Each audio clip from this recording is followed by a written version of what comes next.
Hello friends, welcome to my channel commerce study. तो आज हम इस वीडियो में देखने वाले हैं, मैं आपको इस वीडियो में अकाउंटिंग टर्म्स के बारे में बताने वाला हूँ। अकाउंटिंग टर्म्स, ये आपका चैप्टर 2 है। मैं टी.एस. ग्रेवाल की बुक रेफ़र कर रहा हूँ, उसमें चैप्टर 2 है, बेसिक अकाउंटिंग टर्म्स। तो चलिए इस वीडियो को आगे बढ़ाते हैं।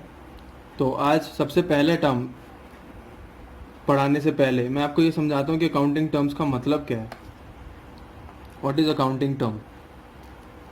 मीन्स जो भी बिजनेस में नॉर्मली हम यूज़ करते हैं, जैसे हम स्लैंग बोलते हैं, तो जो टेक्निकली हम टर्म्स यूज़ करेंगे उसी को हम बोलते हैं accounting terms. For example assets क्या होते हैं, लायबिलिटीज़ क्या होती है, खर्चे का मतलब एक्सपेंस क्या होता है।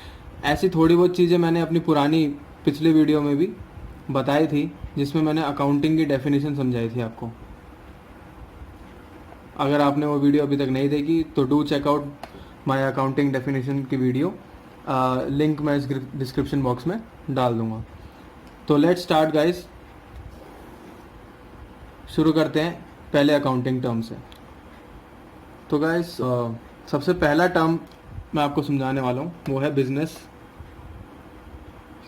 ट्रांजैक्शन। क्या होता है बिजनेस ट्रांजैक्शन? कोई भी बिजनेस में लेन देन हुआ या फिर कोई भी बिजनेस में हरकत हुई, उसको हम क्या बोलेंगे? ट्रांजैक्शन।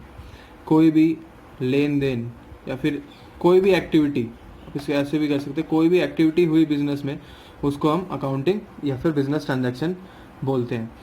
बिजनेस ट्रांजैक्शन इंटरनल हो सकता है, एक्सटर्नल हो सकता है, कैश, क्रेडिट, वो मैं आगे अभी बताऊंगा। अब बिजनेस ट्रांजैक्शन के फॉर्म्स क्या क्या हैं, मतलब कितने तरीके के टाइप्स हैं बिजनेस ट्रांजैक्शन के। अगर हम पर्पस से बात करें तो उसमें दो टाइप आ गए, इंटरनल ट्रांजैक्शन और एक्सटर्नल। इंटरनल का मतलब आप बिजनेस के अंदर ही, इनसाइड बिजनेस कोई ट्रांजैक्शन कर रहे हो। इसका एग्जांपल मैं आपको कैसे दूं कि इनसाइड बिजनेस के अंदर ही आप ट्रांजैक्शन कर रहे हो। जैसे मान लो आप ओनर हो, तो मान लो अगर आप जो बिजनेस में काम कर रहे हो, आप अपने बिजनेस से ही सैलरी कमा रहे हो, तो आपको जो सैलरी मिलता है वो इंटरनल बिजनेस है, वो इंटरनल ट्रांजैक्शन है। एग्जाम्पल, सैलरी टू ओनर, या फिर मैनेजमेंट में कोई लेन देन हुआ, तो वो इंटरनल ट्रांजैक्शन हुआ। अब एक्सटर्नल ट्रांजैक्शन, कोई भी बाहर का बंदा हो, जैसे मान लो रॉ मटेरियल खरीद रही हो, कोई माल खरीद रही हो सामान के लिए, या फिर आपका जो सेलर है वो हो गया, या फिर जो बायर है वो हो गया, वो सारे उसके साथ जितने भी आप लेन देन करोगे वो एक्सटर्नल ट्रांजैक्शन में आ जाती है। अगर हम वे से मांगे, वे या फिर किस तरीके का, काइंड में आपके आ जाते हैं एक कैश और एक क्रेडिट। कैश से सीधा पता है माल बेचा और पैसा आ गया, सीधा माल बेचा पैसा आ गया। क्रेडिट मतलब उधार पे बेच दिया आपने। तो ये है बिजनेस ट्रांजैक्शन का basic structure. Simple, business transaction का मतलब कोई भी बिजनेस में एक्टिविटीज़ होंगी तो उसको हम ट्रांजैक्शन बोलेंगे। तो ये जो बिजनेस ट्रांजैक्शन है, each and every transaction should be recorded in the books. Books का मतलब अकाउंट्स, जो मैंने कल अकाउंटिंग की डेफिनेशन बताई थी। Accounting is an art of summarising, identifying etcetera. तो जो बिजनेस ट्रांजैक्शन है वो एक की एलिमेंट है। इसके हर एक ट्रांजैक्शन को हम आइडेंटिफाई करेंगे और उसको रिकॉर्ड करेंगे। तो यहाँ ख़त्म होता है बिजनेस ट्रांजैक्शन। तो नेक्स्ट टर्म पे हम चलते हैं। नेक्स्ट टर्म क्या है अभी देखेंगे आप। Okay friends, let's go to next term. Next term क्या है? अकाउंट। अकाउंट का मतलब क्या है? जैसे आपके पास एफबी अकाउंट होगा, इंस्टाग्राम का अकाउंट होगा। अकाउंट का मतलब डिटेल्स। अकाउंट का मतलब डिटेल्स। डिटेल्स किसका? जो आपके बिजनेस में जो पर्सन्स हैं। जैसे मान लो आप किसी से रॉ मटेरियल खरीद रहे हो, तो वो आपका कौन हो गया? सप्लायर। तो सप्लायर का एक अलग से जो आप बना रहे हो, जिसको हम हिंदी में भी बोलते हैं खाता, जो उस पर्सन की जितनी भी डिटेल्स हैं वो आप रिकॉर्ड कर रहे हो। मतलब उससे कितना माल खरीदा, कितने पैसे देने हैं, कितने पैसे लेने हैं, क्या करना है, क्या नहीं करना, उसको हम बोलते हैं अकाउंट। ये अकाउंट्स सिर्फ आप पर्सन्स के लिए नहीं बनाते, आपका कोई खर्चा हुआ उसके लिए भी अलग से अकाउंट बनेगा कि किस तरीके का खर्चा है, किस what kind of expense it is, या फिर आपका जो सेल्स हुआ वो है, या फिर आपका कोई उधार में बेचा माल, तो उस पर्सन का अकाउंट, तो हर हर चीज़ का अकाउंट आप बनाओगे, जिससे बिजनेस में हमें डिटेल स्टडी करने को मदद मिलती है। और ये अकाउंट बनाया किससे जाएगा, जैसे मैंने आपको समझाया था, जो ट्रांजैक्शंस हुई थी उसके बेस पे ये अकाउंट्स को हम बनाते हैं। तो ये था अकाउंट का मतलब। अब नेक्स्ट टर्म पे चलते हैं। नेक्स्ट टर्म क्या है? नेक्स्ट टर्म है कैपिटल। सिंपल है। कैपिटल का मतलब क्या होगा कि अगर आपको कोई बिजनेस स्टार्ट करना है तो आप बोलोगे पैसे की ज़रूरत है, तो जो पैसा, उस पैसे को क्या बोलेंगे, उसी को हम बोलते हैं कैपिटल। मीन्स इनिशियल, जो स्टार्टिंग में आपको एक पैसा चाहिए होता है, इनिशियल अमाउंट, जो स्टार्टिंग में आपको एक बिजनेस स्टार्ट करने को पैसा चाहिए होता है, उसे बोलेंगे कैपिटल। अब कैपिटल, अब बिजनेस स्टार्ट करने के लिए पैसे कैसे लाओगे, ज़रा सोचो। तो दो तरीके होते हैं आपको बिजनेस में पैसे लाने के लिए। एक तो खुद का पैसा डालो, ओन मनी, ओन फंड, या तो कहीं किसी और से उधार ले लो। उधार का मतलब होता है बोरो, या तो बोरोड मनी होगा, बोरोड फंड। तो ओन फंड, इसमें कोई रिस्क है नहीं। बोरोड फंड, उसको उधार में आपने पैसे लिए तो उसको आपको इंटरेस्ट पे करना पड़ेगा, जो आपका खर्चा होगा। तो ये था कैपिटल का मतलब। कैपिटल का मतलब जो इनिशियल अमाउंट, एक बिजनेस स्टार्ट करने के लिए जो पैसा चाहिए होता है वो होता है कैपिटल अमाउंट। वो जो स्टार्ट करने, अगर आप बिजनेस स्टार्ट करोगे या तो खुद का पैसा डालोगे या किसी से उधार लोगे, तो दैट इज ओन फंड या फिर बोरोड फंड। तो यहाँ खत्म होता है कैपिटल का मतलब। अब चलते हैं फ्रेंड्स नेक्स्ट टर्म के ओर। तो फ्रेंड्स हमारे पास नेक्स्ट टर्म है लायबिलिटी। जरा इसको ध्यान से सुनना, ये थोड़ा कॉम्प्लिकेटेड है बट इट्स ईजी। लायबिलिटी का मतलब क्या होता है कि आपको किसी को पैसे देने हैं, आपने किसी से उधार ले रखा है और आपने किसी को पैसे देने हैं। जैसे फॉर एग्जांपल मैंने पिछले में बताया था, कैपिटल आप पैसे लाओगे बिजनेस को चलाने के लिए, बाहर से अगर किसी से बंदे को पैसे बोरो करके लाओगे तो वो आपकी क्या होगी, लायबिलिटी। तो लायबिलिटी का मतलब एक्सटर्नल या फिर इंटरनल अमाउंट बोरोड, जो चीज़ आपको देना है। अब इसके काइंड्स हम देखते हैं, जैसे एक्सटर्नल इंटरनल में लिखा हुआ है। तो लायबिलिटी या तो इंटरनल लायबिलिटी होगी या एक्सटर्नल लायबिलिटी होगी। इंटरनल लायबिलिटी का मतलब क्या है? मान लो आप और बिजनेस अलग हो, ओनर और बिजनेस, ये दोनों चीज सेपरेट है,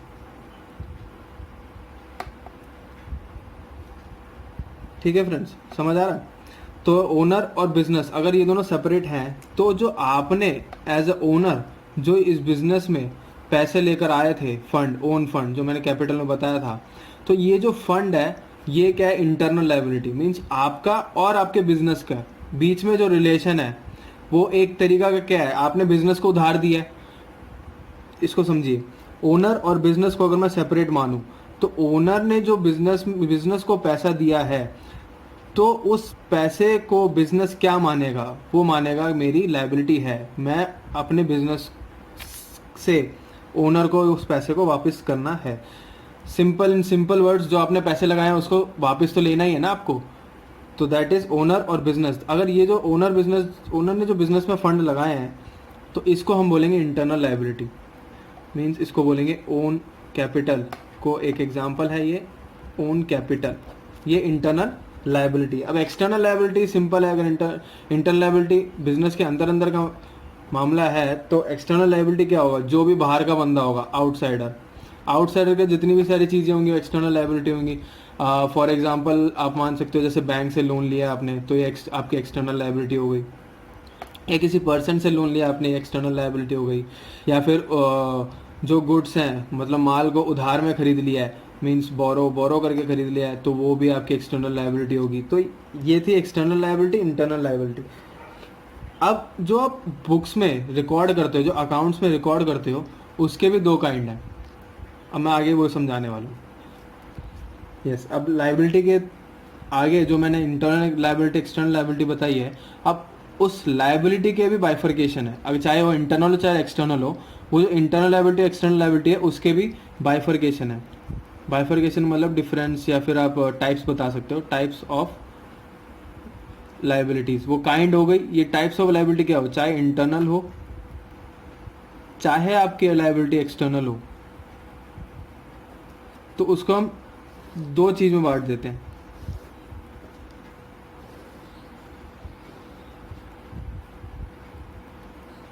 करंट लाइबिलिटी, ये शॉर्ट में लिखा हुआ है लाइबिलिटी, नॉन करंट लाइबिलिटी। अब आप पूछे करंट का मतलब क्या है? करंट से आपको क्या समझ आ रहा है? करंट का मतलब ट्रेंड जो नॉर्मली चलता है, जो जल्दी चेंज होता रहता है। तो करंट का मतलब ट्रेंड, तो मतलब जो छोटी टाइम पीरियड के लिए जो लाइबिलिटी है।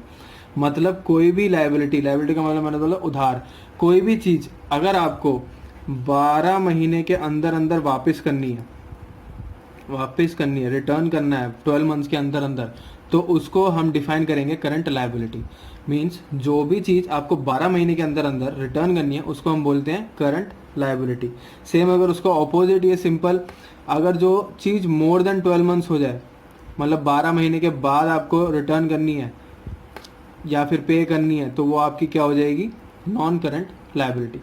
Simple as that. अगर फॉर एग्जाम्पल इसका करंट लाइबिलिटी का एग्जाम्पल बोलूँ, तो आपने गुड्स खरीदा उधार में, क्रेडिट में, उधार का मतलब क्रेडिट में अपने गुड्स खरीदा, तो आपके जो माल का सप्लायर है उसने बोला भाई 3 महीने में पैसे वापस दे दे। तो 3 महीने तो 12 महीने से कम है, 3 महीने 12 महीने से कम है, तो ये किस कैटेगरी में आ जाएगा? ये हम करंट लाइबिलिटी में रिकॉर्ड करेंगे। मतलब ये हुआ क्या? Current liability. और ये है क्या? External liability. ठीक है फ्रेंड्स, बात को समझ रहे हो? तो गुड्स अगर क्रेडिट में मैंने खरीदा है, मतलब माल मैंने उधार में खरीद लिया है, तो अगर वो सामने वाला बंदा अगर भाई 3 महीने में पैसे वापस दे दे, तो उसे हम करंट लायबिलिटी में रिकॉर्ड करेंगे। अगर यही मैं नॉन करंट लायबिलिटी का एक एग्जांपल लेता हूँ, नॉन करंट लायबिलिटी में एग्जांपल क्या हो सकता है? सॉरी, नॉन करंट लायबिलिटी में एग्जांपल है, अगर आप देखोगे सिंपल एग्जांपल है, मान लो बैंक का लोन। अगर आपने बिजनेस स्टार्ट करने के लिए 10 लाख रुपए लोन लिया है और 10 लाख रुपए आपको 5 साल में लौटाना है, 5 साल में रिटर्न करना है, तो ये क्या होगा? तो ये तो 12 महीने से बहुत ज़्यादा है, तो 1 साल से तो ज़्यादा एक्सटीड कर गया, तो ये नॉन करंट लायबिलिटी में आएगा। ये 12 महीने से ज़्यादा है, 5 साल में रिटर्न करना है आपको, तो ये नॉन करंट लायबिलिटी में फॉल करेगा।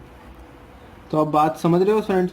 सो यही है लायबिलिटी की पूरी कहानी। तो लायबिलिटी की कहानी क्या क्या है, मैं आपको एक और बार रिकैप दे देता हूँ। तो लायबिलिटी मीन्स कोई भी चीज़ आपने उधार में दी है और आपको उससे वापस करनी है, तो वो इंटरनल लायबिलिटी हो सकती है, एक्सटर्नल लायबिलिटी हो सकती है। इंटरनल का एग्जांपल है ओनर्स कैपिटल। अगर मान लो आपने बिजनेस में फंड डाला है, तो उस फंड को आपको वापस देना है।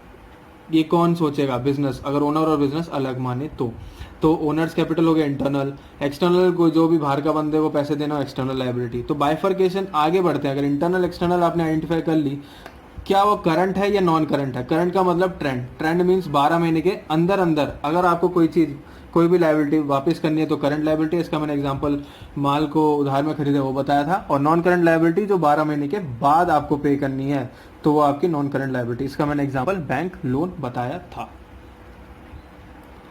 तो आज के लिए इतना ही friends. Thank you so much for watching. Hope आपको ये वीडियो पसंद आई होगी और जितना मैंने समझाया आपको समझ आया होगा, थोड़ी क्लैरिटी मिली होगी। तो इसको आप एक बार अपनी बुक से रीड करिएगा। अगर आपको कोई डाउट्स वगैरह हैं तो आप कमेंट सेक्शन में लीव कर सकते हो। सो प्लीज़ मेरे चैनल को लाइक करें, इस वीडियो को लाइक करें, शेयर करें और सब्सक्राइब ज़रूर करना, ताकि आपको अपडेट्स मिलती रहें। और कोई डाउट्स हो तो आप कमेंट सेक्शन में ड्रॉप कर सकते हो। Thank you so much guys, thank you. अब आगे थोड़ी बहुत डेफिनेशंस और हैं, वो अब मैं आपको नेक्स्ट वीडियो में समझाऊंगा। Thank you.